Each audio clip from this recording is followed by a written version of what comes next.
찰싹 살점이 터지는 듯한 날카로운 소리가 거실을 갈랐습니다. 우리 집에서 밥만 축내는 주제에 이것도 하나 제대로 못해요? 신의 손이라 불리는 의사 아들은 장인과 아내 앞에서 늙은 어머니의 뺨을 망설임 없이 내리쳤습니다. 며느리와 장인은 속 시원하다며 비웃고 있었죠. 하지만 그들은 몰랐습니다. 그날 밤 뺨을 맞은 어머니가 방문을 잠그고 건 전화 한 통이 그들이 20년간 쌓아 올린 모든 것을 무너뜨릴 심판의 서막이었다는 것을 말이죠. 지금부터 그 순백의 의사 가운이 핏빛보다 더 붉은 복수로 얼룩지는 이야기가 시작됩니다. 오늘도 사연 끝까지 함께 해주세요. 늦은 저녁 박진혁의 40평대 아파트 거실은 그야말로 번쩍번쩍 빛이 났습니다. 값비싼 가구들이 우리는 비싸다고 말하는 듯 품격을 자랑하고 있었죠. 진혁의 장인 최영철 원장이 최고급 정장 차림으로 소파에 집주인처럼 앉아 있었고 진혁은 그 옆에서 안절부절 못하며 조심스럽게 차를 따르고 있었죠. 그의 손길에는 벼랑 끝에 선 듯한 간절함이 묻어났어요. 아이고 장인어른, 오늘 귀한 시간 내주셔서 정말 감사합니다. 진혁이 거의 90도로 허리를 숙이며 아양을 떨었습니다. 허허, 귀한 시간은 무슨. 딸 집에 와서 저녁 한 끼 먹는 게 뭐 대수라고. 최 원장이 만족스러운 표정으로 쫙 빠진 거실을 훑어보았습니다. 바로 그때 주방 쪽에서 시큼하고 맵싸한 냄새가 스멀스멀 넘어왔어요. 영욱이 낡은 앞치마를 두른 채 허리를 굽히고 겉절이를 묻히고 있었습니다. 70세가 넘은 나이에도 아들 내외와 사돈을 대접하겠다는 일념으로 손을 바삐 놀리고 있었죠. 하지만 강렬한 마늘과 고춧가루, 된장 냄새가 거실의 고급스러운 공기를 단숨에 침범했습니다. 아, 진짜 냄새. 명품 원피스를 빼입은 미라가 코를 틀어막으며 주방으로 쌩하니 다가왔습니다. 그녀의 앙칼진 목소리에는 경멸감마저 서려 있었어요. 어머님, 제발 마늘 좀 작작 넣으세요. 된장도 냄새가 너무 역하잖아요. 오늘 우리 아빠 오셨는데 이게 무슨 냄새예요. 환풍기나 3개 틀어요. 아, 아가 미안하다. 거의 다 끝났어. 금방. 영욱이 고개도 제대로 들지 못하고 대답했습니다. 미라가 히스테릭하게 소리치며 환풍기 버튼을 부서져라 눌렀죠. 윙윙거리는 요란한 소음이 거실까지 울려 퍼졌습니다. 미라야, 제발 목소리 좀. 아버님 계시잖아. 진혁이 최 원장의 눈치를 살피며 아내를 말렸지만 이미 늦었어요. 최 원장이 쯧 하고 혀를 차더니 진혁을 향해 몸을 기울였습니다. 그의 표정은 순식간에 차갑게 변했죠. 박서방, 내가 솔직하게 한마디 하지. 최 원장이 목소리를 낮추며 속삭였습니다. 자네는 말이야 머리 좋고 싹싹해서 다 좋은데 저기 주방에 계신 어머님이 딱 오게티야. 진혁의 얼굴이 하얗게 질렸어요. 장인어른, 그게 무슨 나쁜 뜻이 아니야. 오해 말게. 생각해보라고. 요즘 얼마나 좋아. 시설 깨끗하고 공기 좋은 요양원이 천지라고. 거기서 또래 노인들하고 지내시는 게 자네 어머님한테도 100번, 1000번 낫지 않겠나? 며칠 전 미라가 아빠에게 울며불며 전화했던 게 최 원장이 진혁에게 이 이야기를 꺼낸 이유였죠. 아빠, 나 정말 우리 시어머님이랑 못 살겠어. 미쳐버리겠다고. 노인네 냄새도 나는 것 같고 친구들 데리고 오기도 창피하다니까. 내가 스트레스 받아서 피부 뒤집어진 거 안 보여? 아빠가 저 노인네 좀 어떻게 해줘. 제발. 알았다. 우리 딸. 걱정 말고 아빠만 믿어. 딸의 눈물을 본 최 원장이 오늘 단단히 마음먹고 나선 것이었습니다. 그런 장인의 말에 진혁이 식은땀을 흘리며 더듬거렸어요. 하지만 어머니께서 아직 정정하시고, 이 사람아, 자네 앞날을 생각해야지.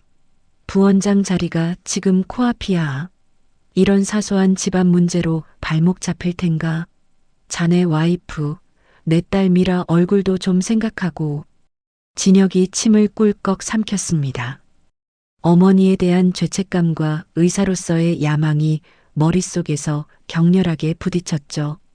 바로 그때였습니다. 영옥이 손수 빚은 약주와 정갈하게 담은 안주쟁반을 들고 거실로 힘겹게 걸어 나왔어요. 사돈 어른, 변변치 않지만 이거라도 좀. 아, 어머니.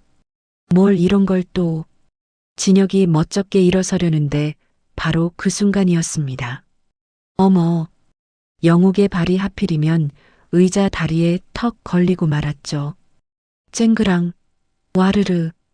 몸의 균형을 잃은 영옥이 비틀거리며 쟁반이 공중에서 뒤집혔습니다. 약주병 안에 들어있던 끈적한 약주가 그대로 최 원장의 머리 위로 쏟아져 내렸어요. 아, 이게 무슨 짓이야. 최 원장이 벌떡 일어서며 고함을 질렀습니다. 고급 정장과 반들반들한 머리카락이 약주로 흠뻑 젖어 엉망이 되었죠. 어머니, 지금 뭐 하시는 거예요? 죄송합니다, 사돈. 괜찮으세요? 아이고, 정말 죄송합니다. 영옥이 덜덜 떨리는 손으로 휴지를 뽑아 최 원장의 옷을 닦으려 했습니다. 저리 치워. 손대지 마. 최 원장이 영옥의 손을 거칠게 뿌리쳤습니다. 아유, 꼴 좀 봐. 칠칠 맡기는. 미라가 멀찍이 서서 혀를 차며 불구경하듯 쳐다보고 있었어요. 그 순간 진혁의 머릿속에서 무언가 툭 하고 끊어지는 소리가 났습니다. 장인 앞에서 구겨진 체면, 눈앞에서 아른거리던 부원장 자리, 이 모든 것이 어머니 때문에 물거품이 될 수 있다는 공포가 그를 휩쌌죠. 우리 집에서 밥만 축내는 주제에 이것도 하나 제대로 못해요? 진혁이 이성을 잃고 어머니를 향해 버럭 소리를 질렀습니다. 어떻게 된 게 조심성이라고는 눈곱만큼도 없어요? 장인어른께 이게 무슨 무례예요. 진혁이 성큼성큼 영옥에게 다가가 망설임 없이 손을 번쩍 들어 올렸습니다. 찰싹? 살점이 터지는 듯한 날카로운 소리가 거실을 가득 메웠어요. 영옥의 고개가 옆으로 세차게 돌아갔고 뺨에는 붉은 손자국이 선명하게 새겨졌습니다. 거실에는 숨막히는 정적이 흘렀죠. 놀랍게도 최 원장과 미라는 그럴 줄 알았다는 듯 혹은 속 시원하다는 듯한 표정으로 그 광경을 지켜보고 있었습니다. 속이 다 시원하네. 미라가 나지막이 중얼거렸습니다. 영옥은 그 자리에 서서 아들에게 맞은 뺨을 감싸주지도 않았어요. 그저 천천히 고개를 돌려 아들 진혁을 바라보았습니다. 그녀의 눈은 충격이나 원망을 넘어 모든 것을 포기한 듯 텅 비어 있었죠. 아들에 대한 마지막 기대와 애정이 산산조각 나는 순간이었습니다. 영옥은 아무 말도 하지 않고 그저 천천히 몸을 돌려 천근만근 무거운 발걸음으로 자신의 방을 향해 걸어갔습니다. 딸깍. 방문이 잠기는 소리가 거실에 싸늘하게 울려 퍼졌죠. 아들의 손바닥이 뺨을 후려친 그날 밤 11시, 문을 걸어 잠근 영옥의 방은 무덤처럼 고요했습니다. 방 안에는 작은 스탠드 불빛 하나만 켜져 있었어요. 그녀는 침대 옆 낡은 의자에 꼿꼿이 앉아 휴대폰을 들었습니다.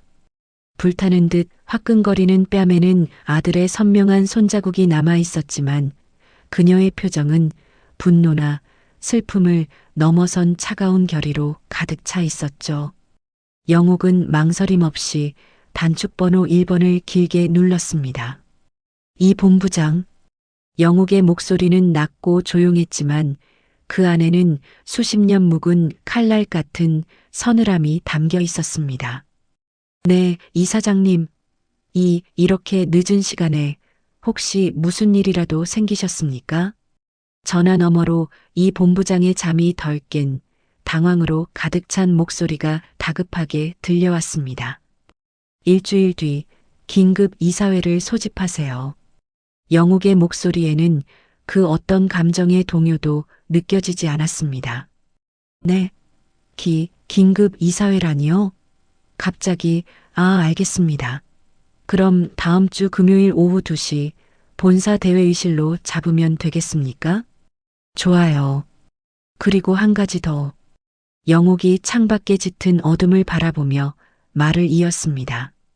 그 어둠이 마치 자신의 마음 같았죠. 송원병원 병원장 최영철, 그리고 이번에 부원장으로 승진 예정인 외과 박진혁 과장. 아들의 이름을 입에 올릴 때도 그녀의 목소리는 흔들리지 않았습니다. 이 두 사람에 대한 특별감사를 당장 지시합니다. 특별감사요. 이사장님, 그건. 이 본부장의 목소리에 경악이 서렸습니다. 내일 아침 9시부로 즉각 시행하세요. 묻지도 따지지도 말고 당장 시작해요. 알겠습니다. 이사장님. 영옥이 이 본부장의 말을 차갑게 끊었습니다. 최 원장이 지난 20년간 병원 돈으로 무슨 장난을 쳤는지 병원 운영 전반에 걸친 모든 비리를 샅샅이 뒤지는 겁니다. 리베이트, 횡령, 배임, 먼지 한 톨까지 남김없이 다 털어내세요. 알겠습니다. 이사장님. 명심하겠습니다. 전화를 끊은 영옥은 천천히 일어섰습니다. 그녀는 더 이상 아들 집에 얹혀 사는 무기력한 노모가 아니었죠. 그녀는 송원재단의 숨겨진 주인, 얼굴 없는 이사장이었습니다. 다음 날 오전 9시 정각, 평화롭던 송원병원 로비가 그야말로 발칵 뒤집혔습니다. 송원재단 특별감사팀이라고 적힌 명찰을 단 검은 정장의 사내 10여 명이 살벌한 기세로 들이닥쳤죠. 그들의 손에는 서류 가방이 들려 있었고 표정은 마치 저승사자 같았습니다. 어머, 저 사람들 누구야? 조폭들이야? 쉿, 조용히 해. 명찰 봤어? 재단에서 왔대. 무슨 일이야? 아침부터 분위기 장난 아니다. 병원장실이랑 외과 쪽으로 가던데 간호사들과 직원들이 겁에 질려 수군거렸습니다. 그 시각 병원장실에서는 최영철 원장이 최고급 원두커피 향을 음미하며 아침 신문을 여유롭게 넘기고 있었습니다. 어젯밤 사위가 늙은 어미의 뺨을 때리는 통쾌한 장면을 안주 삼아 숙면을 취한 뒤였죠. 원장님, 큰일 났습니다. 지금 난리 났어요. 비서가 얼굴이 새하얗게 질려 문을 거의 부술 듯이 뛰어들어왔습니다. 이 비서, 아침부터 무슨 소란인가. 칠칠 맞게. 최 원장이 인상을 쓰며 신문을 내려놓았습니다. 재단에서 감사팀이 들이닥쳤습니다. 지금 원장님과 박진혁 과장님 직무를 일주일간 정지시킨다고 합니다. 뭐라고? 그게 무슨 개소리야? 돌았나? 최 원장이 마시던 커피잔을 책상에 쾅 소리가 나게 내려놓으며 벌떡 일어섰습니다. 바로 그때 병원장실 문이 거칠게 열렸습니다. 이 본부장이 차가운 표정의 감사팀원들을 이끌고 들어왔죠. 최 원장님, 좋은 아침입니다. 이 본부장이 평소와 달리 싸늘하게 인사했습니다. 이 본부장, 지금 이게 무슨 개수작인가? 여기가 어디라고 감히, 자니가 감히 내 허락도 없이. 최 원장이 핏대를 세우며 고함을 질렀습니다. 재단 이사장님의 직접 지시입니다. 이 본부장이 차가운 목소리로 서류를 내밀었습니다. 오늘부로 특별감사에 들어가며 감사 기간 일주일 동안 최 원장님과 박진혁 과장님의 직무는 즉각 정지됩니다. 병원장실은 지금부터 폐쇄하니 당장 나가주시죠. 이사장? 그 코빼기도 안 비추던 늙은이가 감히. 내가 이 병원을 20년간 어떻게 키웠는데 이건 명백한 경영권 찬탈이야. 당장 이사회 소집할 거니까 각오하라고 해. 이사회는 일주일 뒤에 열릴 예정입니다. 그 전에 이 감사부터 받으시죠. 관련 서류와 컴퓨터, 시설 접근은 모두 제한되니 협조 바랍니다. 감사팀장이 최 원장의 말을 자르며 통보했습니다. 이런 괘씸한. 최 원장이 분노로 부들부들 떨었습니다. 한편 외과 의국에서도 비슷한 상황이 벌어지고 있었습니다. 진혁이 어제 장인에게 확실하게 점수를 땄다는 생각에 콧노래를 부르며 후배 의사들 앞에서 부원장 승진 얘기를 흘리고 있었죠. 내가 말이야, 어제 최 원장님이랑 박진혁 과장님 맞으시죠? 그때 감사팀원 2명이 의국 문을 활짝 열고 들어왔습니다. 네, 그런데 누구? 재단 특별감사팀입니다. 금일부로 박진혁 과장님의 직무는 일주일간 정지되셨습니다. 당장 이 사무실에서 나가주시고 모든 수술 스케줄에서 제외됩니다. 개인 물품 챙겨서 나가시죠. 네. 직무 정지요? 아니, 제가 뭘 어쨌다고요. 지금 장난해요? 나 이 병원 원장님 사위야. 진혁이 후배들 앞에서 망신을 당하자 얼굴이 불그락푸르락해졌습니다. 이유는 이 서류를 확인하십시오. 더 이상 병원 시설에 머무르실 수 없습니다. 진혁의 얼굴이 순식간에 잿빛으로 변했습니다. 그날 오후 병원에서 쫓겨난 2사람이 최 원장의 개인 사무실에서 마주 앉았습니다. 최 원장의 얼굴은 분노로 시뻘겋게 달아올라 있었고 진혁은 다리를 벌벌 떨며 울상이 되어 있었죠. 장인어른, 이게 다 무슨 일입니까? 부원장 자리는커녕 병원에서 쫓겨나게 생겼어요. 네. 진혁이 거의 울먹이며 매달렸습니다. 시끄럽다. 이 멍청한 놈아. 꼴사납게 굴지 마. 최 원장이 재떨이를 집어 던질 듯이 쥐며 소리쳤습니다. 그 얼굴도 모르는 늙은 이사장이 감히 내 밥그릇을 뺏으려고 해?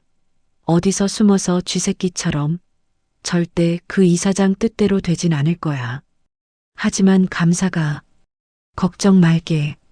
최 원장이 비열하게 웃었습니다. 이사회 인간들, 그거 다 내가 돈줄 쥐고 있는 내 사람들이야. 내가 지난 20년간 그놈들 주머니에 꽂아준 돈이 얼만데. 일주일? 그래, 일주일 뒤에 보자고. 이사회가 열리면 그 늙은이 목부터 치고 우리 박서방 부원장 임명장까지 받아오지.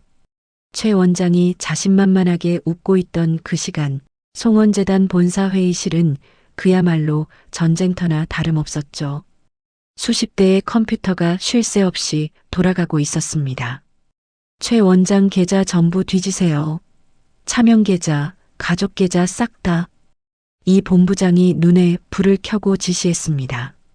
특히 성화법무법인이라는 유령 회사, 여기로 매달 병원 자금 50억 원이 흘러들어간 정황이 포착됐습니다.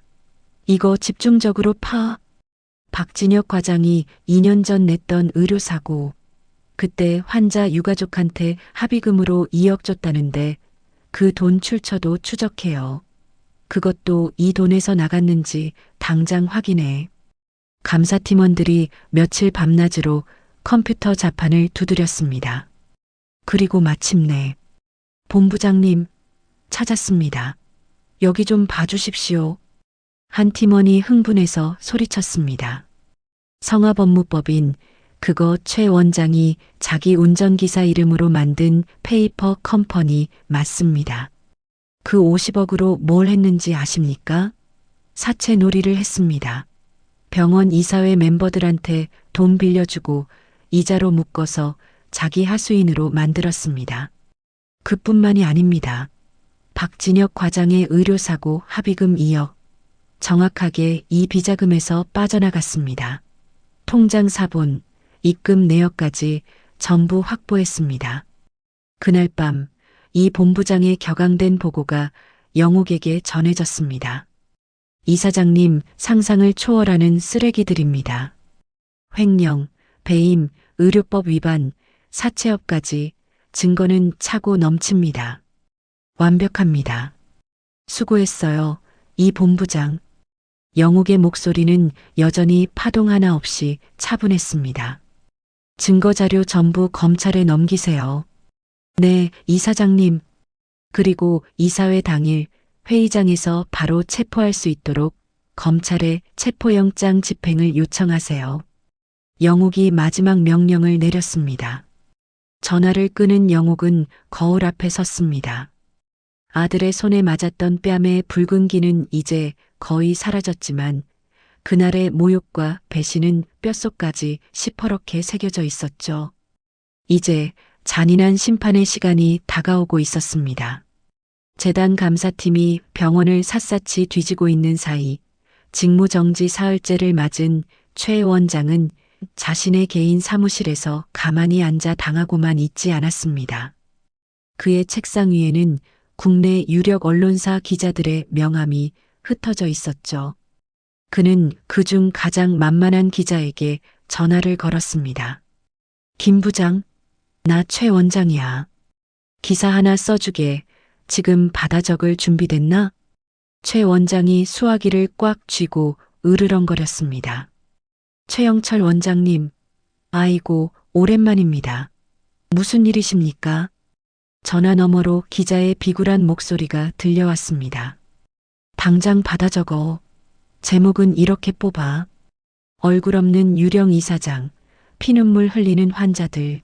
어때, 죽이지? 최 원장이 비열한 미소를 지었습니다. 좋습니다. 원장님. 자극적이고 확실합니다. 내용은 말이야. 이송원 병원을 20년간 피땀으로 일궜나. 그리고 신의 손이라 불리는 내 사위 박진혁 과장. 이 두 명의 유능한 의사를 그 코빼기도 안 비추는 이사장이 하루아침에 내쫓았다고 써. 최 원장이 창밖을 보며 구체적인 지시를 내렸습니다. 환자들이 지금 수술도 못 받고 죽어나간다고, 병원이 완전히 마비됐다고 쓰란 말이야. 그 얼굴도 모르는 이사장이 병원을 통째로 삼키려고 이간질을 하고 있다고 아주 강하게 비판해. 알겠습니다, 원장님. 내일 아침 일면으로 확실하게 실어드리겠습니다. 그래. 다른 언론사에도 쫙 뿌릴 테니 김 부장이 스타트 잘 끊어봐. 전화를 끄는 최 원장이 만족스러운 미소를 지었습니다. 다음 날 아침 신문 일면을 대문짝만하게 장식한 기사에 진혁은 흥분해서 날뛰었습니다. 그는 곧장 장인에게 전화를 걸었죠. 장인어른, 대박입니다. 기사 났어요. 유령 이사장의 만행. 제목 끝내주는데요. 진혁이 흥분을 감추지 못했습니다. 허허, 이제 시작일세. 최 원장이 전화를 받으며 만족스럽게 웃었죠. 그런데 장인어른, 저는 이제 뭘 하면 될까요? 이대로 가만히 있어도 돼요? 자네는 오늘 쇼의 주인공이 되어야지. 오늘 오후 2시 병원 정문 앞에서 기자회견 10개. 내가 대본 싹 다 써놨으니까 토씨 하나 틀리지 말고 외워. 네. 기자회견요? 제가 뭘 어떻게 해? 진혁의 목소리가 불안에 떨렸습니다. 걱정 마. 자네는 그냥 억울하게 쫓겨난 늙은 홀어머니를 혼자 모시는 효자 의사 역할만 하면 돼. 다른 건 필요 없어. 눈물 연기 자신 있지? 오후 2시 송원병원 정문 앞은 그야말로 인산인해였습니다. 최 원장이 뿌린 기사를 보고 몰려든 수십 대의 카메라와 기자들로 발 디딜 틈이 없었죠. 진혁이 일부러 며칠 감지하는 듯한 헝클어진 머리와 초췌한 얼굴을 연기하며 마이크 앞에 섰습니다.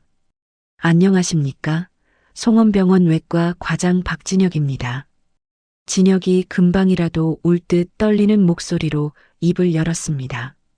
저는 지난 10년간 이 병원에서 단 하루도 환자 곁을 떠나본 적이 없습니다.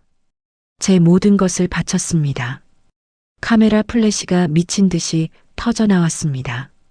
그런데 갑자기 직무정지라니요. 저는 도저히 그 이유를 알 수가 없습니다. 제가 대체 무슨 잘못을 했단 말입니까? 진혁이 감정이 북받친 듯 잠시 말을 멈추며 하늘을 바라봤습니다. 저는 70세 넘은 늙은 홀어머니를 직접 모시고 살고 있습니다. 그런 어머니를 모시는 마음으로 그동안 환자분들을 진심으로 대하며 치료해 왔습니다. 기자들이 홀어머니라는 단어에 미친 듯이 수첩에 받아 적기 시작했어요. 그는 자신이 어머니의 뺨을 때린 것은 새까맣게 잊은 듯 했죠. 가난하게 자랐어도 의사로서의 본분은 단 한순간도 잊은 적이 없습니다. 밤낮 없이 환자만 보고 달려왔습니다. 진혁이 급기야 눈시울을 붉히며 말을 이었습니다. 얼굴 한번 비추지 않는 그 재단 이사장이라는 분은 도대체 무슨 권리로 환자들의 목숨을 담보로 이런 무자비한 짓을 벌이는 겁니까? 저는 절대 환자들을 버릴 수 없습니다. 이 자리에서 물러나지 않고 끝까지 싸우겠습니다. 진혁이 주먹을 불끈 쥐며 분노를 표출했습니다. 그리고는 준비한 손수건으로 눈물을 닦는 신용을 하며 고개를 숙였습니다. 완벽한 연기였죠. 그리고 그의 곁에는 최 원장이 미리 준비해둔 배우들, 환자복을 입은 노인들이 서서 박 과장님을 병원으로 돌려달라고 피켓을 들고 시위를 하고 있었습니다. 과장님, 억울함을 호소하시는 겁니까? 이 사장과 무슨 개인적인 갈등이 있었던 거죠? 기자들이 흥분해서 질문을 쏟아냈습니다. 저는 그저 의사일 뿐입니다. 권력 싸움 같은 건 모릅니다. 제발 환자들 곁으로 돌아가게 해주십시오. 저의 유일한 바람입니다. 그날 저녁 9시 메인 뉴스는 효자 의사의 눈물로 도배되었습니다. 앵커가 비장한 표정으로 뉴스를 전했죠. 송원병원 스타 의사 박진혁 과장이 갑작스러운 직무정지에 항의하는 기자회견을 열었습니다. 박 과장은 가난한 홀어머니를 모시며 환자를 위해 헌신해온 자신이 부당한 대우를 받고 있다고 주장했습니다. 화면에는 진혁이 눈물을 훔치는 모습이 반복 재생되었습니다. 인터넷 댓글창은 그야말로 불이 났습니다. 이런 의사가 진짜 의사지. 이 사장 당장 끌어내라. 세상에 홀어머니 모시는 효자를 건드려 천벌 받는다. 송원병원 이사장 얼굴 공개하고 당장 해고하라. 여론은 완전히 진혁의 편이 되었습니다. 최 원장이 이 모든 반응을 보며 손뼉을 치며 박장대소를 했습니다. 크아, 완벽해, 완벽해. 그는 당장 진혁에게 전화를 걸었죠. 박서방, 아주 그냥 연기 대상감이던데 여론이 완전히 우리 편이야. 다 장인어른 덕분입니다. 이제 어떻게 되는 겁니까? 진혁이 안도의 한숨을 쉬었습니다. 이제 마지막 한 방만 남았어. 이사회에서 그 늙은이 해이만을 발휘하는 거야. 해이만이요? 그래. 이 여론을 등에 업고 이사들을 압박하는 거지. 최 원장은 곧바로 병원 노조 사무실을 찾았습니다. 위원장, 이사회 당일 1층 로비에서 시위 좀 거하게 해줘야겠어. 얼굴 없는 이사장 물러나라. 피켓 들고 말이야. 하지만 원장님, 그건 좀. 내 말 들어. 내가 잘리면 당신들 복지도 끝이야. 이번 일만 잘 도와주면 내년에 복지 예산 지금의 2배로 싸줄게. 노조 위원장의 눈이 흔들렸습니다. 알겠습니다, 원장님. 시위 조직해 보겠습니다. 그렇게 최 원장이 준비한 이사회를 하루 앞둔 목요일 밤, 최 원장과 진혁은 최고급 레스토랑에서 축배를 들고 있었습니다. 두 사람의 얼굴에는 승리자의 여유가 넘쳤죠. 내일이면 정말 다 끝나는 거죠, 장인어른? 진혁이 100만 원짜리 와인을 음미하며 물었습니다. 당연하지. 이사들은 이미 내 손바닥 아니고 여론은 우리 편이고 병원 직원들 시위까지. 이건 뭐 완벽한 승리야. 최 원장이 피가 뚝뚝 떨어지는 스테이크를 자르며 대답했습니다. 그럼 장인어른, 저는 정말. 진혁의 눈이 탐욕으로 반짝였습니다. 복직? 복직이 다 뭔가. 부원장 자리. 내일 이사회 끝나자마자 자네를 부원장으로 임명할 걸세. 앞으로 이 병원은 나와 자니가 함께 운영하는 거야. 장인어른, 정말 충성을 다하겠습니다. 두 사람의 와인잔이 쨍하고 경쾌하게 부딪혔습니다. 그들은 내일의 완벽한 승리를 단 한치도 의심하지 않았습니다. 한편 그 시각 송원재단 본사에서는 이 본부장이 안절부절 못하며 영옥에게 보고하고 있었죠. 이사장님, 지금 언론이 완전히 저들 편에 서 있습니다. 효자 의사라며 박진혁을 영웅으로 만들고 인터넷에서는 이사장님을 당장 끌어내리라며 마녀 사냥을 하고 있어요. 이사회 전에 해명 기사라도 내셔야. 이 본부장. 영옥이 창밖의 어둠을 보며 조용히 찻잔을 내려놓았습니다. 그럴 필요 없어요. 하지만 이사들이 여론에 흔들리면 어쩝니까? 내일 노조 시위까지 예정되어 있습니다. 영옥이 차갑게 미소 지었습니다. 곧 누가 진짜 악마인지 모두가 알게 될 테니까요. 서두를 것 없습니다. 영옥의 목소리에는 그 어떤 흔들림도 없었습니다. 이사회를 하루 앞두고 최 원장과 박진혁이 축배를 들던 그 밤이 지나고 드디어 운명의 날이 밝았습니다. 이사회 당일 오후 1시 송원병원 로비는 그야말로 아수라장이었죠. 최 원장이 돈으로 매수한 노조원들과 박진혁의 효자 코스프레에 감쪽같이 속아 넘어간 시민들이 뒤엉켜 로비를 가득 메웠습니다. 최 원장 해고 결사반대. 환자 목숨 내팽개친 유령 이사장 물러가라. 우리의 영웅, 효자 의사 박진혁을 복직시켜라. 구호 소리가 병원 건물을 통째로 뒤흔드는 것 같았어요. 간호사들과 일부 의료진까지 가세해 시위는 점점 더 격렬해졌습니다. 20년간 병원을 키운 최 원장님을 내쫓는 게 말이 됩니까? 한 직원이 마이크를 잡고 목청껏 소리쳤습니다. 그동안 환자들을 위해 힘써주신 박진혁 과장님을 지킵시다. 여기저기서 박수와 환호성이 터져나왔죠. 오후 1시 30분 병원 정문으로 번쩍이는 검은색 고급 승용차 2대가 미끄러지듯 들어섰습니다. 첫 번째 차에서 최 원장이, 두 번째 차에서는 박진혁이 완벽하게 세팅된 정장 차림으로 내렸죠. 두 사람은 마치 전쟁에서 승리하고 돌아온 개선장군 같았어요. 와, 최 원장님, 박진혁 과장님. 시위대가 환호하며 그들을 둘러쌌고 기자들의 카메라 플래시가 기관총처럼 터져나왔습니다. 원장님, 오늘 이사회 결과 어떻게 전망하십니까? 한 기자가 마이크를 밀어붙였습니다. 당연히 진실이 승리할 겁니다. 최 원장이 여유만만한 미소로 자신 있게 대답했습니다. 저와 우리 박 과장, 그리고 환자들을 저버린 그 무능한 익명 이사장의 시대는 오늘로 끝났다고요. 박 과장님, 한 말씀 해주시죠. 저는 환자들 곁으로 돌아가기 위해 끝까지 싸우겠습니다. 저의 진심을 알아주십시오. 진혁이 또다시 억울함과 비장함이 뒤섞인 완벽하게 계산된 표정을 지으며 주먹을 불끈 쥐어 보였죠.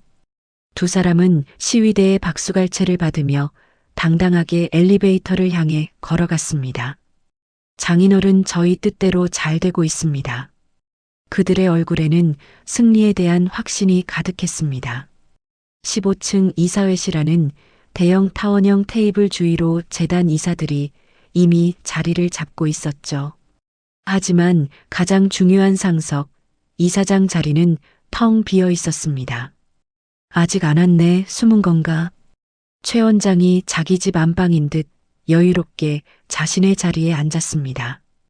박진혁도 그 옆자리에 으쓱하며 앉아 이사들을 훑어보았어요. 잠시 후 최 원장이 기다렸다는 듯 벌떡 일어나 단상으로 걸어나갔습니다. 여러분, 오늘 우리가 왜 이 자리에 모였는지 다들 아실 겁니다. 그의 목소리가 회의실을 쩌렁쩌렁 울렸습니다. 우리 송원병원은 지금 20년 역사상 가장 큰 위기에 처해 있습니다. 얼굴 한번 비추지 않는 그 유령 이사장이 감히 이 병원을 일군 저 최 원장과 신의 손 박진혁 과장을 내쫓으려 하고 있습니다. 이사들이 웅성거리기 시작했어요. 최 원장이 텅 빈 이사장석을 손가락질하며 목소리를 더욱 높였습니다. 저 자리를 보십시오. 중요한 이사회에도 나타나지 않는 저런 비겁한 이사장을 더 이상 용납할 수 없습니다. 오늘 이 자리에서 재단 이사장 해임안을 정식으로 발의합니다. 진혁이 선동하듯 가장 먼저 일어나 박수를 쳤습니다. 최 원장의 돈에 매수된 몇몇 이사들도 쭈뼛거리며 따라 박수를 쳤죠. 최 원장이 승리의 미소를 지으며 의기양양하게 서 있었습니다. 바로 그때였습니다. 끽. 회의실 뒷문이 소리 없이 조용히 열렸어요. 낡은 베이지색 외투를 입고 작은 가방을 든 70대 노인 한 명이 천천히 걸어 들어왔습니다. 저 할머니는 누구지? 청소 직원이야? 한 이사가 작게 중얼거렸습니다. 그 모습을 본 박진혁의 얼굴이 순식간에 새하얗게 질렸습니다. 어머니? 박진혁이 경악하며 벌떡 일어났어요. 어머니, 지금 여기가 어디라고 들어와요? 미쳤어요? 당장 나가요. 경비 뭐해? 진혁이 창피해서 죽겠다는 듯이 달려가 영옥의 팔을 거칠게 잡아 끌려 했습니다. 자신의 출세가 달린 중요한 자리에 밤만 축내는 늙은 어머니가 나타나 망치고 있다는 생각에 이성이 마비됐죠. 최 원장도 저 놓친 니가 감히 어딜 기어들어와? 하는 경멸 어린 표정으로 인상을 팍 썼습니다. 이게 무슨... 그런데 바로 그 순간이었습니다. 회의실에 앉아있던 모든 이사들, 최 원장의 편이라고 생각했던 그 이사들 전부가 동시에 벌떡 일어섰습니다. 그리고는 낡은 외투를 입은 영옥을 향해 약속이나 한 듯 90도로 허리를 깊게 숙였습니다. 이사장님 오셨습니까? 이사장님 어서 오십시오. 오늘도 수고 많으십니다. 이사장님. 우렁차고 공손한 인사소리가 회의실 전체를 울렸습니다. 박진혁이 그 자리에 그대로 얼어붙었죠. 이사장? 진혁의 입이 떡 벌어진 채 다치지 않았어요. 그의 손은 영옥의 팔을 잡으려던 그 자세 그대로 허공에 멈춰 있었습니다. 최 원장 역시 귀신이라도 본 듯한 표정이었습니다. 그는 지금까지 영옥을 그저 박서방의 촌스럽고 가난한 늙은 사돈으로만 알고 있었습니다. 사부인이여 어떻게... 최 원장의 다리가 후들후들 떨리기 시작했죠. 영옥이 자신을 막아서려던 아들 박진혁을 차갑고 무표정하게 곁눈질로 훑어보았습니다. 그리고는 아무 일 없다는 듯 낡은 외투를 천천히 벗었죠. 외투 속에는 한치의 흐트러짐도 없는 깔끔하고 기품 있는 네이비색 정장이 드러났습니다. 허리를 굽히고 아들의 눈치만 보던 뺨을 맞고도 숨죽여야 했던 그 어머니는 온데간데 없었어요. 영옥이 꼿꼿한 자세로 상석을 향해 걸어갔습니다.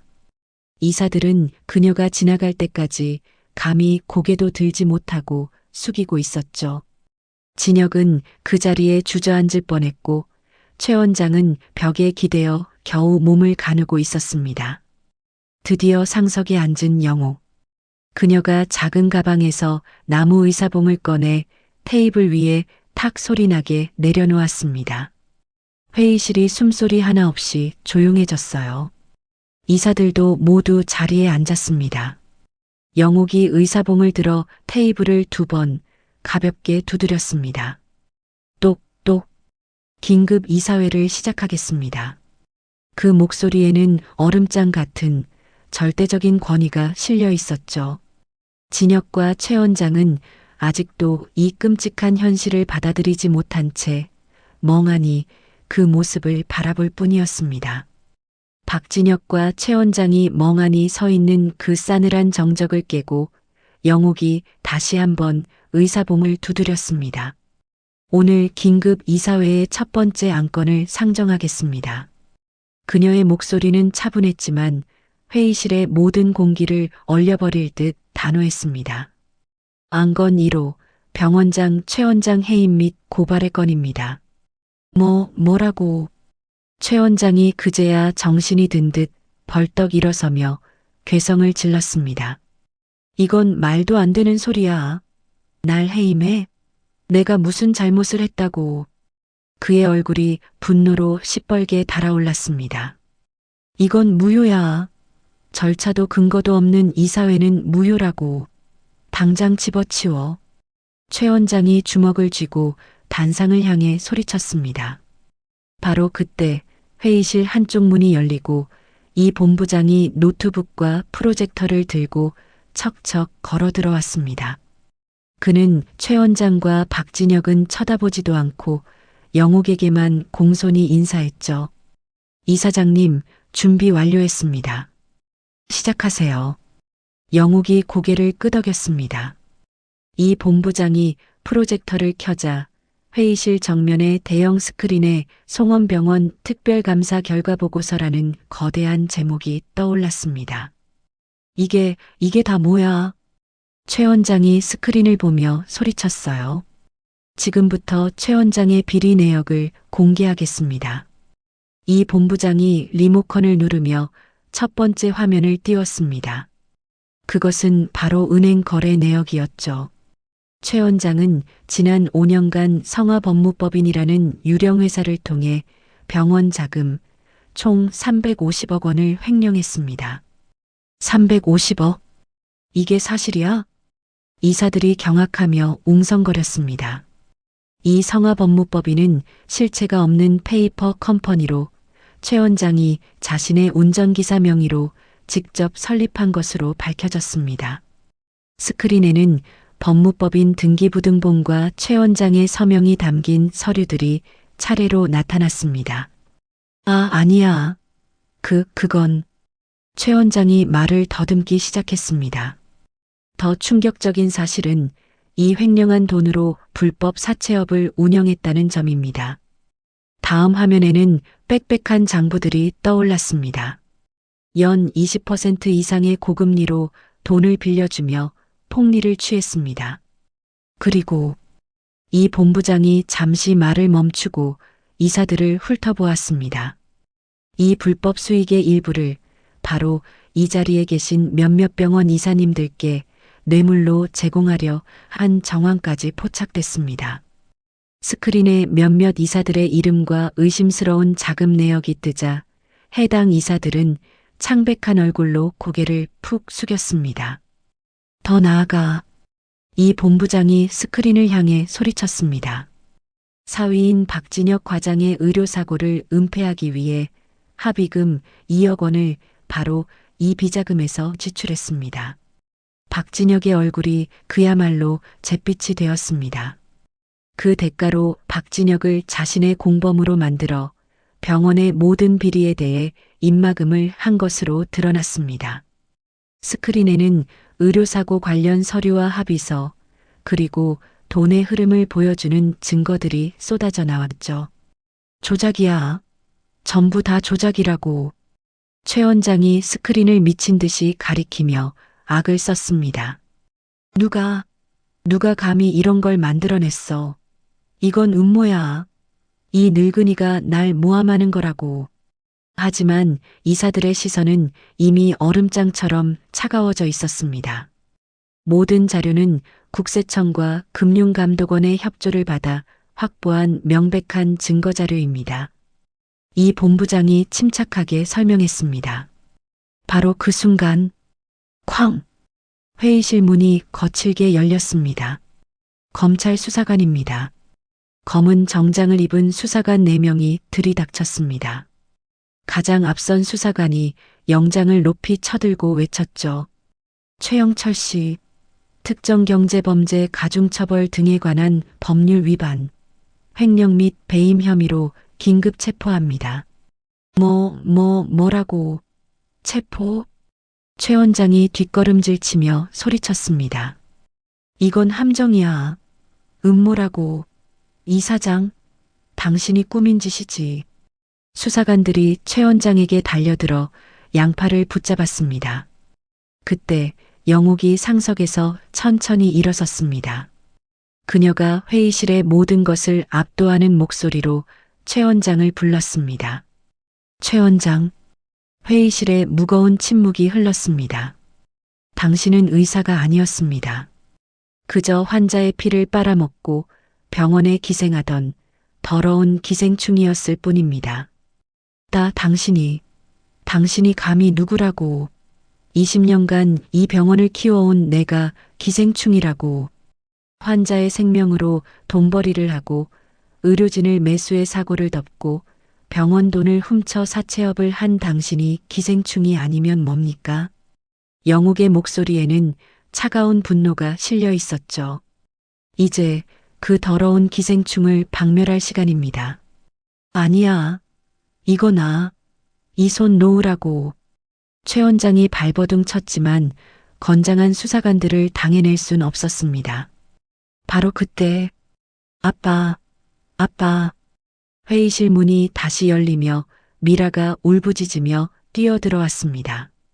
아버지가 수사관들에게 끌려가는 충격적인 모습을 본 미라의 얼굴이 하얗게 질렸습니다. 아빠 안 돼, 아빠. 미라가 비틀거리더니 그대로 바닥에 쓰러져 실신했습니다. 미라야. 진혁이 급하게 달려가 미라를 부축했습니다. 수사관들이 최 원장을 끌고 나가려 하자 최 원장이 마지막 힘을 다해 박진혁을 돌아보며 악을 썼습니다. 박진혁? 내 이놈, 네가 다 불었냐? 네가 이 늙은이랑 짜고 날 배신한 거냐? 장인어른, 저는 아무것도. 이 배신자, 은혜도 모르는 배신자 자식아, 너도 무사하지 못할 거야. 최 원장의 끔찍한 절규가 복도까지 울려 퍼졌습니다. 회의실에는 무거운 침묵만이 흘렀습니다. 이사들은 모두 충격에 빠져 입을 다물지 못했죠. 영옥이 다시 자리에 앉았고 그녀의 목소리는 여전히 조금의 흔들림도 없었습니다. 안건 1호 최 원장 해임 및 고발의 건에 대한 표결을 진행하겠습니다. 찬성하시는 분은 거수해 주십시오. 이사들 전원이 마치 약속이라도 한 듯 일제히 손을 들었습니다. 만장일치였죠. 가결되었습니다. 영옥이 의사봉을 한번 땅하고 두드렸습니다. 진혁은 실신한 아내 미라를 안고 있으면서도 공포에 질린 눈으로 영옥을 바라보았습니다. 그의 온몸이 사시나무처럼 떨리고 있었죠. 이제 다음 차례는 바로 자신이라는 것을 깨달았기 때문입니다. 최 원장의 끔찍한 절규가 복도 저편으로 사라지고 회의실에는 숨막히는 침묵만이 감돌았습니다. 박진혁은 실신한 아내 미라를 바닥에 눕힌 채 그 자리에 망연자실하게 주저앉아 있었죠. 방금 전까지 개선장군처럼 들어왔던 이사회의 주인공은 이제 넋이 나간 폐잔병의 모습이었습니다. 그의 눈동자는 초점을 잃은 채 허공을 헤매고 있었어요. 이사들은 이 모든 충격적인 상황에 입을 다물지 못하고 상석에 앉은 영옥의 눈치만 살피고 있었습니다. 그때 영옥이 다시 얼음장 같은 목소리로 회의를 진행했습니다. 안건 2호를 상정하겠습니다. 그녀의 목소리가 회의실의 공기를 다시 한번 갈랐습니다. 외과 과장 박진혁 징계의 건입니다. 박진혁의 몸이 밧줄에 묶인 듯 움찔했습니다. 그는 천천히, 아주 천천히 고개를 들어 상석에 앉은 여인을 바라보았습니다. 그것은 자신의 어머니였죠. 어머니. 박진혁이 덜덜 떨리는 목소리로 희미한 자비를 구하듯 중얼거렸습니다. 박진혁? 영옥이 아들의 이름을 불렀습니다. 그 목소리에는 일말의 모성에도 온기도 남아있지 않았습니다. 마치 낯선 범죄자를 호명하는 듯 차가웠어요. 너의 죄는 두 가지다. 진혁의 온몸이 사시나무처럼 떨리기 시작했습니다. 이 본부장이 다시 프로젝터를 조작하자 스크린에 새로운 자료가 나타났습니다. 박진혁 과장의 첫 번째 죄목입니다. 이 본부장이 지휘봉으로 스크린을 가리켰습니다. 박진혁 과장이 최 원장의 횡령에 직접 가담하고 병원 자금을 함께 유용한 증거입니다. 스크린에는 박진혁의 개인 통장 거래 내역이 적나라하게 떠올랐습니다. 최 원장의 비자금에서 의료사고 은폐 및 허위 진료 기록 작성의 대가로 매달 2천만 원씩 총 5억 원의 불법 리베이트를 수수한 내역입니다. 선명하게 찍힌 입금 기록에 이사들이 다시 한번 경악했습니다. 그뿐만이 아닙니다. 존재하지도 않는 수술 기록을 작성해 보험금을 허위 청구하고 그 금액을 최 원장과 나눈 사실도 드러났습니다. 박진혁의 얼굴이 백지장, 아니 잿빛으로 변해버렸습니다. 아닙니다. 저건. 박진혁이 횡설수설하며 부인하려 했습니다. 부인하고 싶나?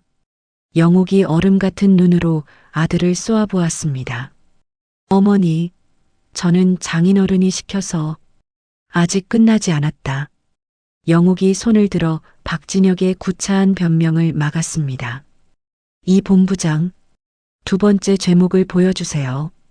이 본부장이 고개를 끄덕이며 준비된 영상 파일을 재생했습니다. 스크린에 나타난 것은 다름 아닌 박진혁의 집 거실 CCTV 영상이었습니다. 바로 며칠 전 그날 밤의 끔찍한 장면이었죠. 영상 속에서 영옥이 약주쟁반을 들고 조심스럽게 걸어오다 의자 다리에 걸려 넘어지는 모습이 보였습니다. 약주가 최 원장에게 쏟아지고 뒤이어 박진혁이 불같이 화를 내며 달려오는 장면이 이어졌습니다. 회의실의 모든 이사들이 숨을 죽였습니다. 밤만 축내는 주제에 영상 속 박진혁의 목소리가 스피커를 통해 회의실에 울려 퍼졌습니다. 그리고 다음 순간 찰싹 박진혁이 자신의 어머니 영옥의 뺨을 세차게 내리치는 순간이 스크린 가득 클로즈업되어 또렷하게 재생되었습니다. 고개가 돌아가는 영옥의 모습, 그것을 차갑게 지켜보던 최 원장과 미라의 모습까지 전부 다 말입니다. 회의실의 이사들은 모두 자신의 눈을 의심했습니다. 경악과 혐오가 뒤섞인 탄식이 터져나왔죠. 자기 어머니를. 한 이사가 믿을 수 없다는 듯 중얼거렸습니다. 박진혁은 자신이 어머니를 폭행하는 그 잔인한 장면을 보며 마치 혼이 빠져나간 사람처럼 몸을 떨었습니다. 박진혁? 영옥이 상석에서 천천히 일어섰습니다. 그녀가 아들을, 아니 박진혁을 똑바로 내려다보며 말했습니다. 너는 의사로서 환자를 속였고 자식으로서 너의 어미를 때렸다. 박진혁의 입술이 공포로 파르르 떨렸습니다. 내 장인은 이 병원을 축냈지만 너는 내 어미의 심장을 축냈다. 영옥의 목소리는 분노가 아니었습니다. 그것은 분노를 넘어선 차가운 심판의 선고였죠. 어미를 때린 그 더러운 손으로 어떻게 감히 환자를 살린다고 했느냐? 박진혁이 그제야 자신의 두 손을 내려다보았습니다. 어머니를 내리쳤던 바로 그 손. 이 손으로 수술을 한다고 했던 자신이 미치도록 역겹고 무서워졌습니다. 어머니. 박진혁이 그 자리에 무릎을 꿇었습니다. 어머니, 제가 잘못했습니다. 제가 미쳤었나 봅니다. 그는 실신한 아내 미라도 내팽개친 채 바닥에 이마를 찌우며 빌기 시작했습니다. 제발 용서해 주세요. 네. 장인어른이 다 시켰어요. 저까지 버리지 마세요. 어머니, 잘못했습니다. 박진혁의 목소리는 절규를 넘어선 통곡이었습니다. 그는 짐승처럼 울부짖으며 영옥의 발치를 향해 기어가려 했습니다. 하지만 영옥의 표정은 단 1밀리미터도 흔들리지 않았습니다. 안건 2호 박진혁 과장의 영구 제명 안건을 상정합니다. 영옥이 자신의 발치에서 울부짖는 아들을 무시한 채 차갑게 의사봉을 들었습니다. 어머니, 안 돼요. 제발, 제발 한 번만. 박진혁이 기어가 영옥의 다리를 붙잡으려 했습니다. 찬성하시는 분은 거수해 주십시오. 영옥이 박진혁의 애원을 무시하고 표결을 진행했습니다. 이사들은 공포와 경멸이 뒤섞인 눈으로 박진혁을 쳐다보며 망설임 없이 손을 들기 시작했습니다. 하나, 둘, 곧 모든 이사들의 손이 올라갔습니다. 만장일치로 가결되었습니다. 영옥이 의사봉을 높이 들어 땅하고 내리쳤습니다. 그 소리는 박진혁의 의사 인생, 아니 그의 모든 인생에 마침표를 찍는 소리였습니다. 이럴 수가. 박진혁이 그 자리에 주저앉아 넋을 잃었습니다. 의사 면허 취소는 법이 판단하겠지. 네가 저지른 횡령 공모, 의료사고, 은폐 이 모든 증거 자료를 첨부하여 보건복지부에 정식으로 요청하고 검찰에 고발할 테니 그렇게 알아라. 본부장 보안 요원을 부르세요. 영옥이 이 본부장에게 지시했습니다. 곧이어 건장한 보안 요원 2명이 회의실로 들어왔습니다. 어머니, 저한테 이러시면 안 돼요. 박진혁이 그제야 정신이 든 듯 발버둥 치며 소리쳤습니다. 제발 한 번만 더 기회를 주세요. 제가 다 잘못했어요. 보안 요원들이 박진혁의 양팔을 거칠게 잡아 일으켰습니다. 이거 놓으라고. 어머니. 박진혁이 끌려나가면서도 마지막 발악을 했습니다. 저는 어머니의 아들이에요.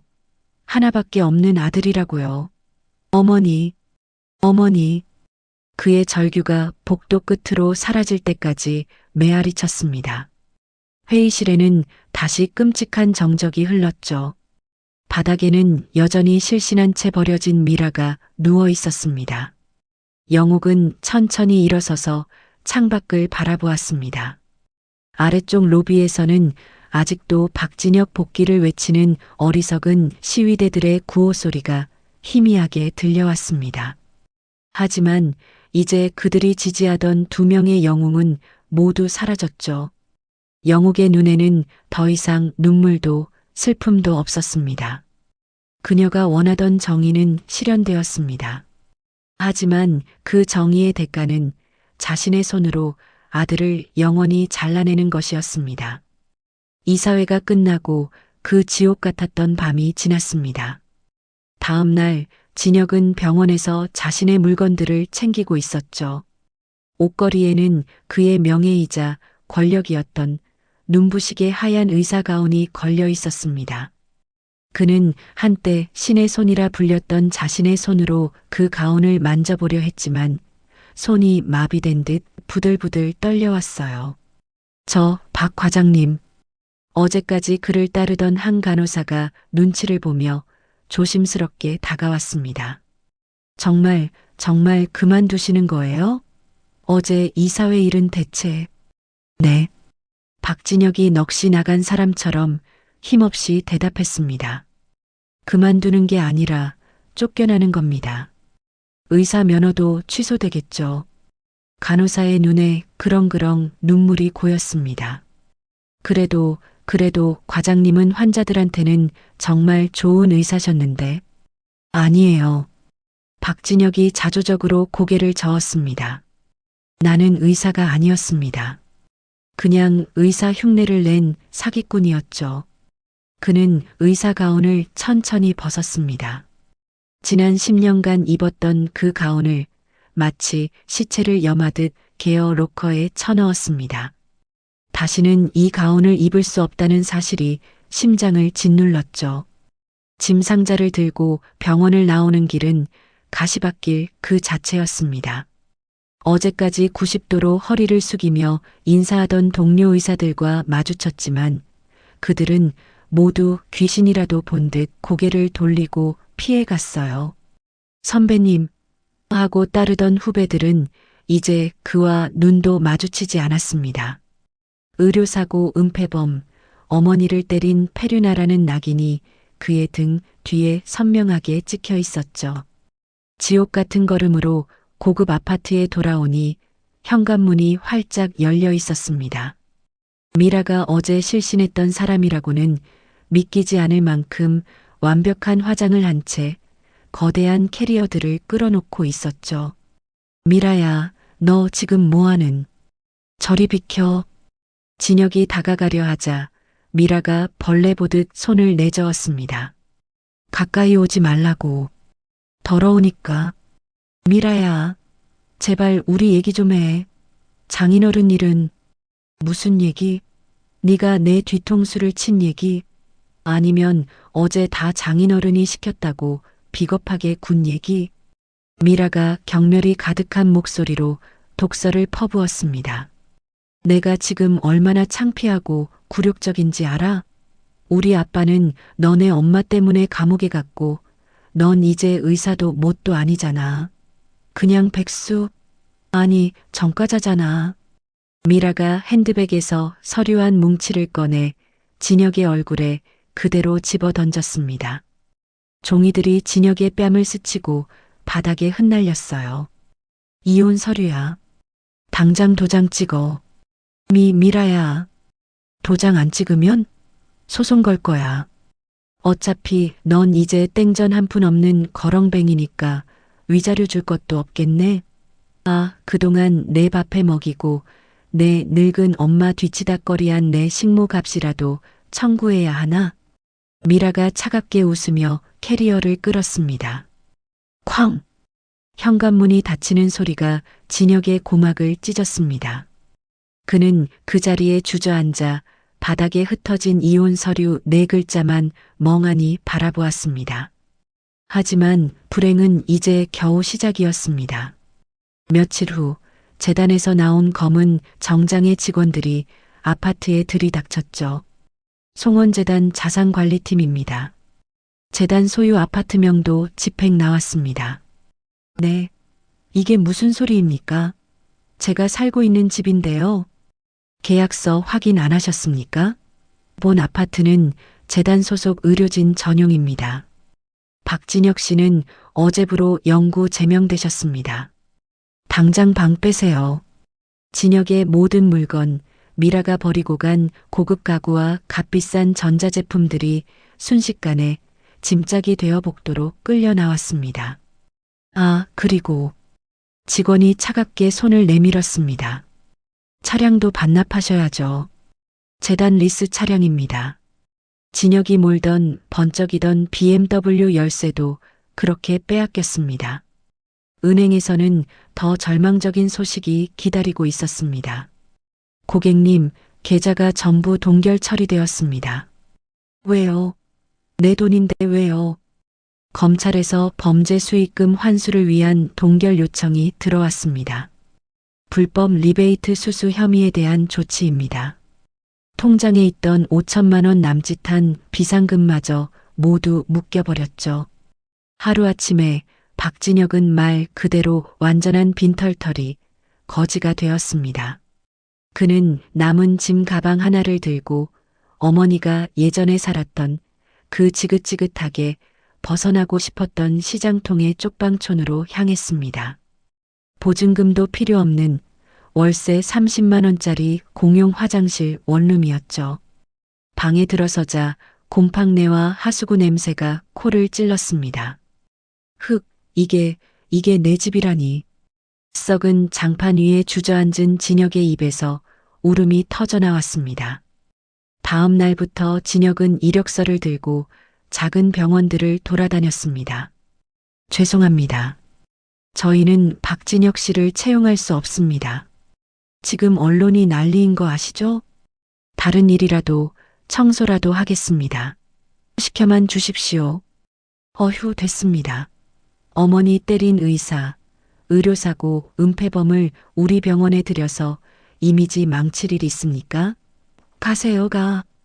어느 병원도 그를 받아주지 않았죠. 결국 생계를 위해 진혁은 새벽 인력 시장으로 향했습니다. 저기, 젊은 사람, 힘 좀 쓰게 생겼네. 벽돌 나를 사람. 현장 감독이 소리치자 진혁이 덜덜 떨며 손을 들었습니다. 저요. 일해본 적 있어? 뺀질거리게 생겨가지고. 아닙니다. 뭐든 하겠습니다. 하루 10만 원 맞죠? 한때 메스를 잡고 정밀한 수술을 했던 그의 신의 손은 이제 거친 시멘트 벽돌을 나르고 있었습니다. 손바닥이 찢어지고 피가 흘렀죠. 아!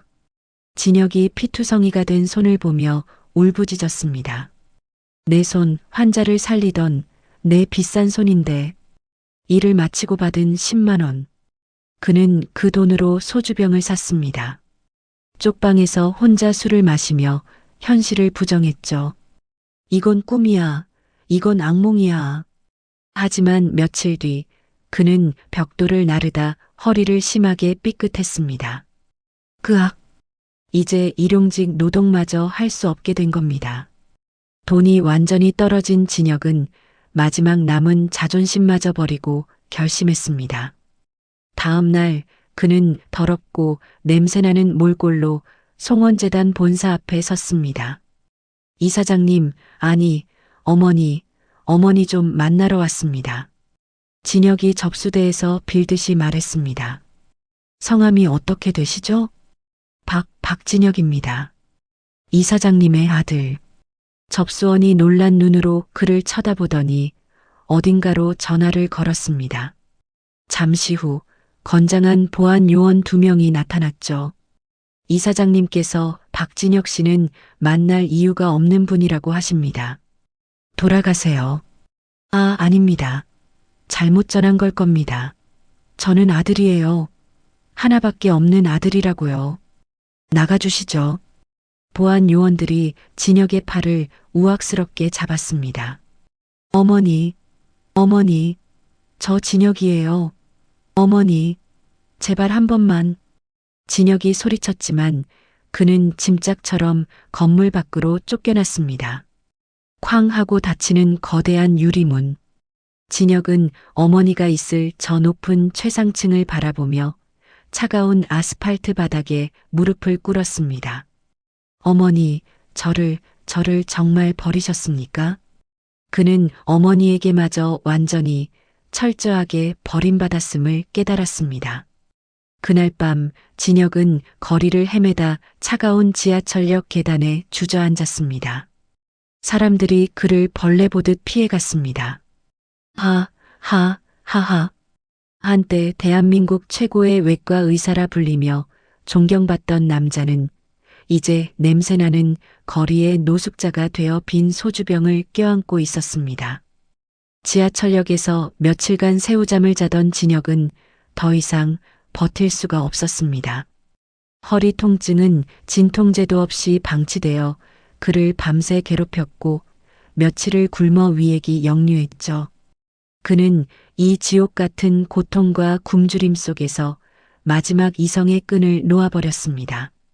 어머니, 돈. 그는 짐승처럼 중얼거리며 비틀거리는 몸을 이끌고 다시 송원재단 본사 앞으로 향했습니다. 지난번 쫓겨났을 때와는 비교도 안 될 만큼 흉측한 몰골이었죠. 며칠 감지 못해 떡진 머리, 냄새나는 누더기 옷, 퀭한 눈은 이미 제정신이 아니었습니다. 비켜! 진혁이 로비 입구를 막아서는 보안 요원을 밀치고 안으로 뛰어들어갔습니다. 어머니, 이사장님, 저 진혁이에요. 돈 좀 주세요. 그가 로비 한복판에서 고래고래 소리를 질렀습니다. 직원들이 비명을 지르며 그를 피했습니다. 저 사람 저번에 왔던 세상에 완전히 미쳤나 봐. 보안 요원 2명이 달려들어 진혁의 팔을 붙잡았습니다. 이거 나는 이사장 아들이야. 내 돈 내놓으라고. 진혁이 바닥에 드러누워 발버둥 치며 난동을 부렸습니다. 그야말로 볼썽사나운 한 마리의 짐승이었죠. 바로 그때였습니다. 띵! 엘리베이터 문이 열리고 이 본부장과 함께 영옥이 로비로 걸어 나왔습니다. 그녀는 바닥에 뒹굴며 악을 쓰는 아들이었던 것을 차갑고 무표정하게 내려다보았습니다. 어머니, 진혁이 그녀를 발견하고 마치 구원이라도 만난 듯 눈을 빛냈습니다. 어머니, 저 진혁이에요. 저 좀 살려주세요. 허리가 다쳐서 일도 못해요. 밥 좀 먹게 돈 좀 주세요. 네. 그가 보안 요원들을 뿌리치고 영옥의 발치로 기어가려 했습니다. 영옥이 차가운 목소리로 그를 막아세웠습니다. 거기까지. 진혁의 몸이 그 자리에 멈췄습니다. 어머니? 내 아들 박진혁은 영옥의 목소리가 얼음장처럼 차갑게 로비 전체에 울려 퍼졌습니다. 제 어미의 뺨을 내리치던 그날 밤 내 손으로 내다버렸습니다. 내 아들은 이미 그때 죽었어요. 영옥의 목소리에는 일말의 동정심도 연민도 없었습니다. 어머니, 무슨 그런 제가 잘못했어요. 다시는 안 그럴게요. 제발. 진혁이 눈물 콧물을 흘리며 빌었습니다. 당신은 영옥이 로비에 쓰러진 진혁을 벌레 보듯 내려다보았습니다. 내 아들이 아닙니다. 그냥 내 인생에 들러붙었던 기생충일 뿐입니다. 영옥이 차갑게 돌아섰습니다. 어머니, 안 돼요. 가지 마세요. 어머니. 진혁이 절규하며 그녀를 잡으려 했지만 보안 요원들이 그의 사지를 붙잡아 꼼짝 못하게 했습니다. 이 본부장, 저 더러운 것을 당장 건물 밖으로 치우세요. 그리고 다시는 이 건물 10m 안으로 접근하지 못하게 하세요. 네, 이사장님. 어머니. 진혁은 짐짝처럼 질질 끌려 건물 밖으로 내동댕이 쳐졌습니다. 쾅! 육중한 유리문이 닫히고 그는 차가운 아스팔트 바닥에 버려졌습니다. 마지막 희망, 어미라는 존재에게마저 완벽하게 버림받은 것입니다. 하하. 진혁은 그 자리에서 실성한 듯 웃기 시작했습니다. 어머니도 아내도 직업도 돈도 이제 정말 아무것도 남지 않았습니다. 계절이 바뀌고 또 바뀌었습니다. 그렇게 1년이라는 시간이 흘렀죠. 서울역 지하도에서 1년의 사계절을 보낸 박진혁은 이제 박진혁 과장이 아니었습니다. 이제 서울역 지하도에서 가장 오래된 노숙자 중 하나가 되었습니다. 머리는 짐승처럼 덥수룩하게 자랐고 수염은 얼굴을 뒤덮었습니다. 한여름에도 겨울 외투를 걸치고 다니며 썩은 냄새를 풍겼죠. 예전에 날카롭고 오만했던 신의 손 박진혁을 알아볼 사람은 이 세상에 단 한 명도 없었습니다. 어이 박씨, 일어나. 오늘 저기 앞 성당에서 특식 준대. 밥 먹으러 가야지. 동료 노숙자가 잠든 그를 발로 툭툭 찼습니다. 진혁이 초점 없는 눈을 느릿하게 깜빡이며 몸을 일으켰습니다. 그의 텅 빈 눈에는 더 이상 희망도 절망도 보이지 않았죠. 그저 밥이라는 한 글자만 남아있을 뿐이었습니다. 배 고파. 진혁의 입에서 쉰 소리가 새어나왔습니다. 그의 눈은 퀭하게 죽어 초점 없이 성당으로 향했습니다. 그때였습니다. 저 멀리 동네 공원 스피커에서 활기찬 안내 방송이 울려 퍼졌습니다. 배고프신 이웃분들, 어르신들, 이쪽으로 오세요. 방송 소리가 굶주린 짐승의 귀에 꽂히는 것만 같았죠. 송원재단과 함께하는 따뜻한 나눔. 정성 가득한 따뜻한 밥 한 끼 드시러 오세요. 진혁의 죽었던 눈동자가 그 소리가 들린 방향으로 아주 천천히 움직였습니다. 송원, 재단? 그 이름이 그의 썩어버린 뇌리에 박혔습니다. 자신을 파멸시킨 그 이름, 자신을 짐승처럼 내쫓은 어머니의 그 재단. 진혁의 입에서 실성한 듯한 웃음이 터져 나왔습니다.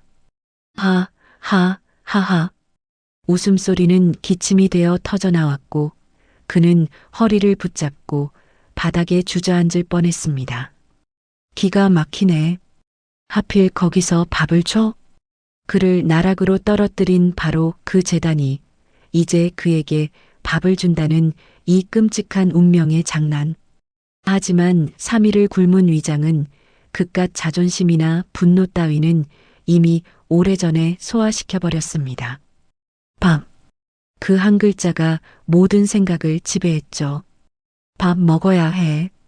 진혁이 좀비처럼 절뚝거리며 소리가 나는 공원 방향으로 향했습니다. 한 걸음 한 걸음 내디딜 때마다 부러진 듯한 허리가 비명을 질렀습니다. 공원 입구에는 이미 수백 명의 사람들이 그와 비슷하거나 혹은 더 처참한 몰골로 길게 줄을 서 있었습니다. 진혁은 그 냄새나는 행렬의 맨 뒤에 섰습니다. 그리고 그의 시선이 밥을 나눠주는 트럭 앞에 걸린 거대한 현수막에 다시 한번 멈췄습니다. 송원재단 사회공헌팀, 따뜻한 밥 한 그릇의 힘. 밥 한 그릇의 힘이라. 진혁이 그 글자들을 곱씹으며 자조적으로 중얼거렸습니다. 그는 1년 전 자신의 어머니에게 그 밥을 무기로 얼마나 잔인한 짓을 저질렀던가요? 운명이란 게 참 잔인하구나. 박진혁? 그는 스스로를 비웃으며 구부정한 허리를 더욱 숙였습니다. 사람들의 시선이 두려워 떡진 머리카락으로 얼굴을 가렸죠. 물론 지금의 그를 알아볼 사람은 이 세상에 아무도 없었습니다. 줄은 지독히도 느리게 앞으로 나아갔습니다. 앞에서 들려오는 고맙습니다. 잘 먹겠습니다 하는 소리들과 달그락거리는 식판 소리가 그의 굶주린 배를 더욱 고통스럽게 만들었습니다. 드디어 진혁의 차례가 다가왔어요. 그는 더러운 플라스틱 식판을 집어들었습니다. 한때 수수용 메스보다 정교한 것은 없다고 자부했던 그의 손은 이제 추위와 굶주림으로 사정없이 떨리고 있었죠. 다음 분, 이쪽으로 오세요. 따뜻한 김이 피어오르는 밥솥 앞에서 맑은 목소리가 들려왔습니다. 진혁은 고개를 푹 숙인 채 짐승처럼 식판을 앞으로 불쑥 내밀었습니다. 그의 눈은 오직 저 하얀 쌀밥에만 고정되어 있었죠. 밥 좀 많이 주세요.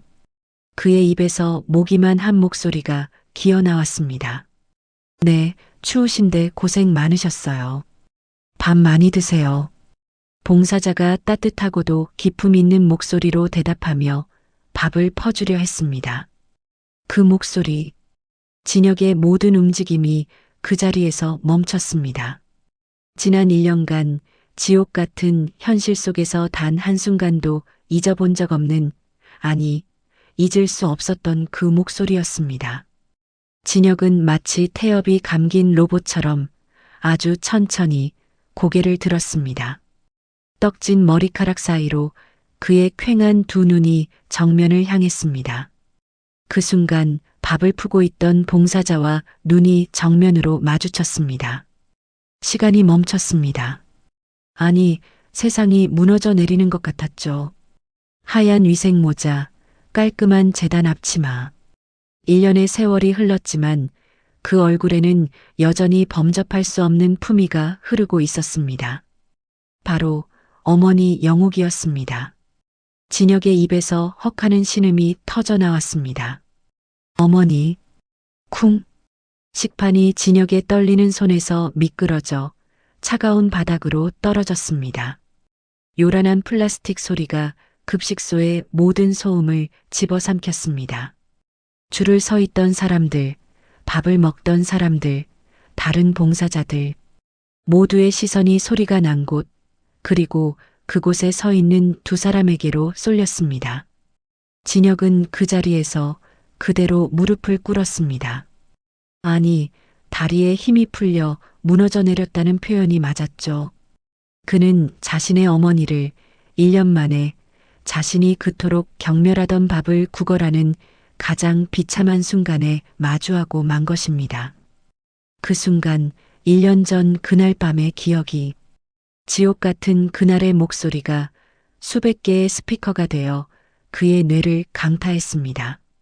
밥만 축내는 주제에 자신이 어머니에게 내뱉었던 그 잔인한 말, 어머니의 뺨을 후려쳤던 바로 그 손, 그 끔찍한 순간이 눈앞에 선명하게 떠올랐습니다. 밥만 축내는 제가 진혁이 떨리는 목소리로 중얼거렸습니다. 제가 바로 밥만 축내는 짐승이었습니다. 진혁이 차가운 시멘트 바닥에 이마를 찌우며 통곡하기 시작했습니다. 그의 목소리는 더 이상 인간의 것이 아니었죠. 한 마리 상처 입은 짐승의 울부짖음이었습니다. 어머니, 제가 잘못했습니다. 그의 절규가 급식소 안에 가득 울려 퍼졌습니다. 어머니가 평생 저를 먹여 살리셨는데 저는 그 은혜를 뺨으로 갚았습니다. 저는 인간이 아니었어요. 짐승보다 못한 놈이었습니다. 진혁의 온몸이 경련하듯 떨렸습니다. 지난 1년간 썩어 문드러졌던 후회와 절망, 굶주림과 고통, 그리고 짐승 같은 본능만 남았던 그에게 죄책감이라는 감정이 폭발적으로 되살아났습니다. 밥만 축내는 건 바로 저였어요. 저였다고요, 어머니. 그는 바닥을 주먹으로 치며 짐승처럼 울부짖었습니다. 영옥은 밥주걱을 든 채 1년 만에 만난 아들 누더기가 되어 바닥에 엎드려 자신의 죄를 고하는 그 모습을 아주 가만히 내려다보고 있었습니다. 그녀의 얼굴에는 그 어떤 놀람도, 분노도, 슬픔도 보이지 않았어요. 그저 복잡하고 깊이를 알 수 없는 심연 같은 눈으로 엎드려 떠는 아들의 정수리를 응시할 뿐이었습니다.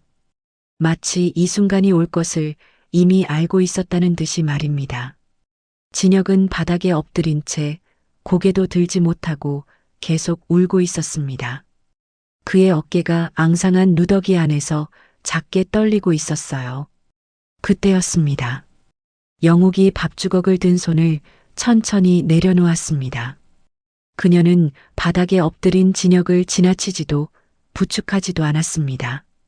대신 바닥에 떨어진 그 식판이 아닌 아주 천천히 새 식판 하나를 조용히 집어들었습니다.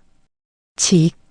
그리고는 밥솥 뚜껑이 열리는 소리와 함께 하얀 쌀밥에서 김이 모락모락 피어올랐습니다.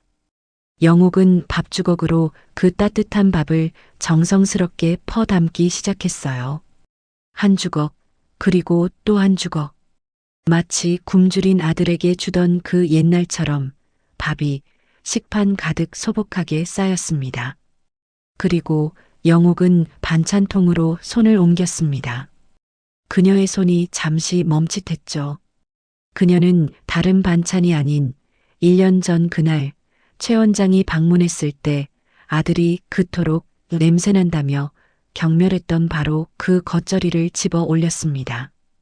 영옥이 그 붉은 겉절이를 새하얀 밥 위에 조심스럽게 올려놓았습니다.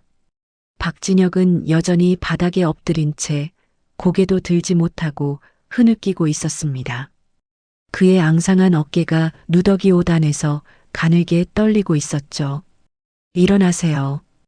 영옥이 조용히 말했습니다. 그 목소리는 얼음장처럼 차가웠지만 이상하게도 또렷하게 울려 퍼졌습니다. 박진혁이 그 목소리에 마치 채찍이라도 맞은 듯 움찔하며 천천히 고개를 들었습니다.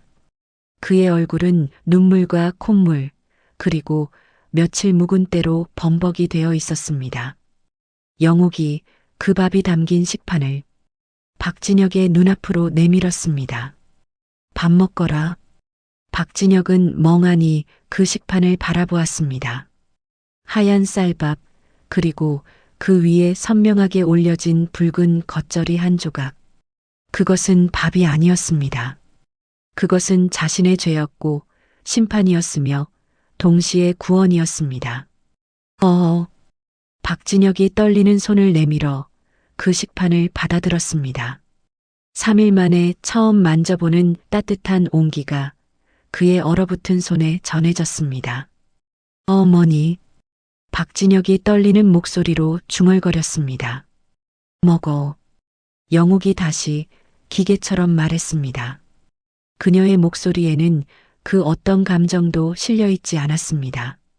박진혁이 덜덜 떨리는 손으로 곁에 있던 젓가락을 집어들었습니다. 손이 너무 떨려서 젓가락질조차 제대로 할 수 없었죠.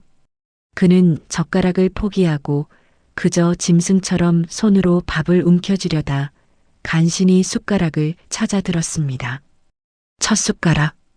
따뜻하고 고소한 쌀밥과 맵고 짠 겉절이가 입으로 들어오는 순간 박진혁의 눈에서 다시 한번 뜨거운 눈물이 폭포처럼 쏟아졌습니다.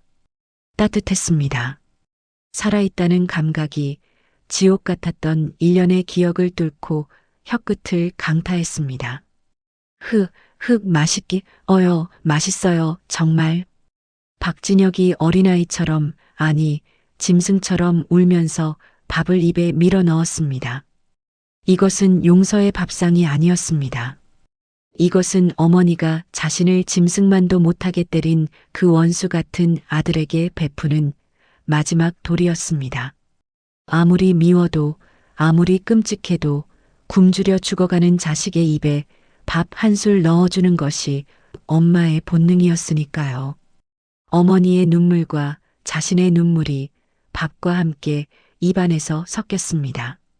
짜고 맵고 달고 쓴 그 모든 맛이 목구멍으로 넘어갔습니다. 영옥은 밥을 먹는 아들의 모습을 그저 묵묵히 바라보고 있었습니다. 그녀의 얼어붙었던 눈가가 서서히 붉어지기 시작했습니다. 그때였습니다. 영옥의 눈에서 그 억겁의 세월을 참아낸 뜨거운 눈물 한 방울이 또르르 떨어졌습니다. 그 눈물이 박진혁이 들고 있는 식판 위의 하얀 쌀밥에 또 작은 소리와 함께 떨어져 스며들었습니다.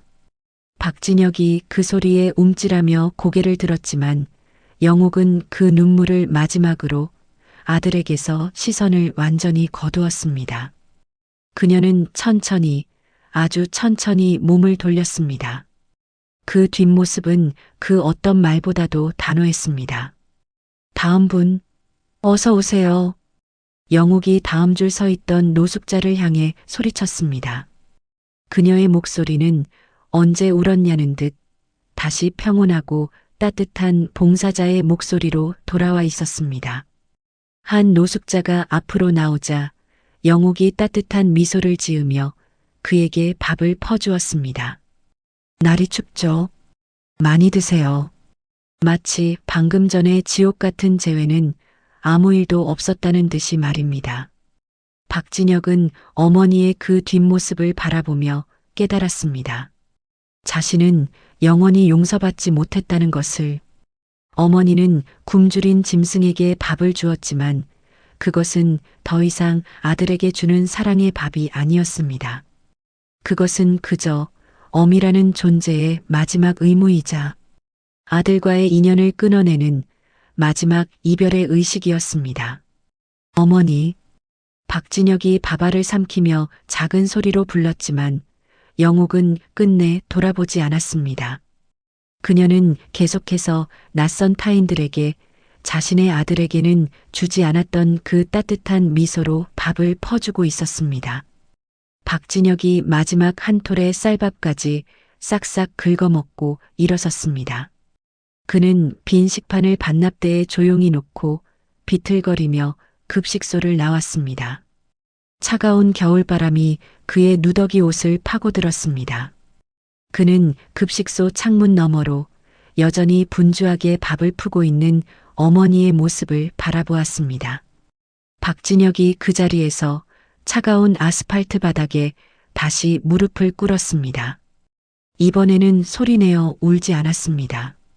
그저 조용히, 깊이, 절망적으로. 한때 신의 손이라 불렸던 의사는 이제 이 세상에서 완전히 사라졌습니다. 남은 것은 어머니의 마지막 자비로 목숨을 연명한 한 명의 노숙자뿐이었죠. 영욱의 뒷모습이 흐릿하게 번져 보였습니다. 진혁의 눈물 때문이었습니다. 그는 이제 명확히 알았습니다. 어머니와 아들이라는 그 질긴 인연은 방금 전 그 밥 한 그릇으로 영원히 끝났다는 것을. 이제 그들은 살아도 죽은 것과 같은 영원한 남남으로 살아가야 한다는 것을 말입니다. 차가운 겨울바람이 방금 먹은 밥의 온기마저 빼앗아가는 듯 했습니다. 오늘 이야기 어떠셨나요? 혹시 끝까지 함께 해주신 분이 계시다면 잘 들었다고 댓글 하나만 남겨주세요. 여러분에게도 따뜻하고 빛나는 날들이 찾아올 거예요. 구독과 좋아요는 다음 이야기를 이어가는 큰 힘이 됩니다. 지금까지 오늘도 사연이었습니다. 더 깊고 따뜻한 이야기로 다시 찾아뵐게요. 편안한 하루 보내세요. 감사합니다.